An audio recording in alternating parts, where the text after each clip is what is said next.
I never thought my marriage would come down to one moment. One laugh. One line that would echo in my head forever. For years, I believed I had found my partner for life. We shared dreams, built a home, and promised loyalty. But then came him, her ex. At first, I thought it was harmless, just some leftover contact from the past. But as weeks went by, his presence grew like a shadow over our marriage. One evening, I asked her calmly, "Why don't you just remove him? Block him. There's no reason he should still have a place in your life." She looked at me and laughed. Not just laughed, mocked. "You think you own me?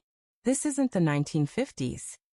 That laugh, that tone cut deeper than any blade. In that moment, I knew my marriage wasn't what I thought it was. After that night, I couldn't shake the unease.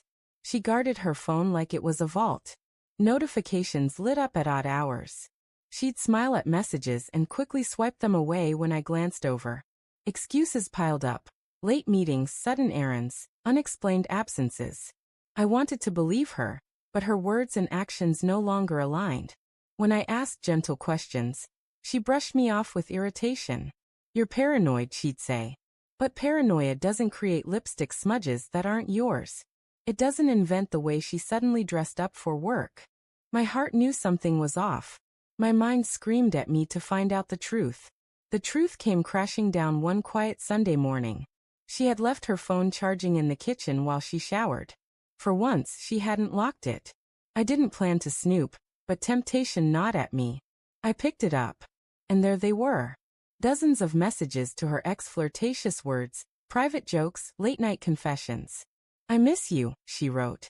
"No one makes me laugh like you do." He replied with heart emojis, talking about the next time they'd meet. I felt my chest tighten. The betrayal wasn't abstract anymore. It was staring at me, word by word, emoji by emoji. I placed the phone back down before she returned, but my hands trembled. My worst fears weren't just fears anymore. They were facts. I couldn't confront her just yet. I needed to be sure, to have more than words on a screen. So I started watching. Quietly. Carefully. She said she was working late. I checked her office parking lot. Her car wasn't there. She said she was running errands. I followed her once, keeping a safe distance. My stomach sank as I saw her pull into a quiet cafe. And there he was waiting. They sat close, laughing, hands brushing across the table. I snapped a few photos from my phone. My hands shook as I did it. Each click of the shutter felt like a nail in the coffin of my marriage.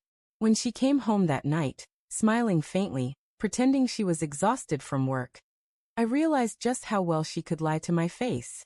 Over the next week, I gathered everything.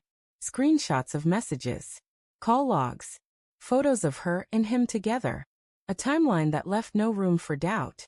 Every piece of evidence burned me, but I needed it. Not for revenge, at least not at first, but for clarity.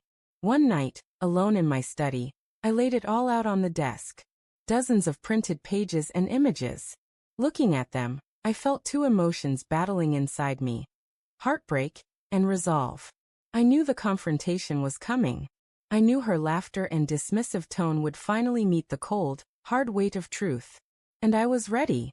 It happened on a Saturday evening. We sat in the living room, the weight of silence between us. I finally spoke. "We need to talk." She sighed, annoyed. "What now?"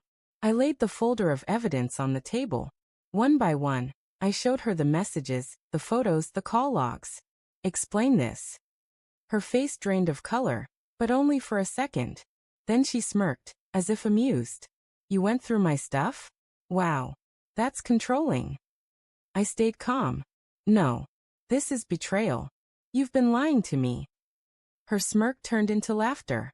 That same laugh. "You think you own me? This isn't the 1950s. I can talk to whoever I want." Her arrogance lit a fire in me, but I didn't shout. I didn't crumble. I simply said, "Then you've made your choice. And so have I." The power shifted. For once, she was the one scrambling, realizing she was cornered. The days after the confrontation were chaos, for her. Friends and family found out. Her excuses didn't hold up under the weight of evidence. Her ex.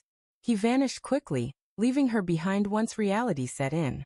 The glamorous secret romance she thought she had turned into humiliation. As for me, I walked away. No begging. No second chances. I let her sit in the ashes of the life she burned down. Looking back, the betrayal nearly broke me. But it also freed me. I learned that laughter can be cruel, but silence can be stronger. When she mocked me with that line, I thought I had lost. But in truth, I gained clarity. I gained the strength to walk away with my dignity intact. Justice didn't come from screaming or revenge. It came from letting her drown in her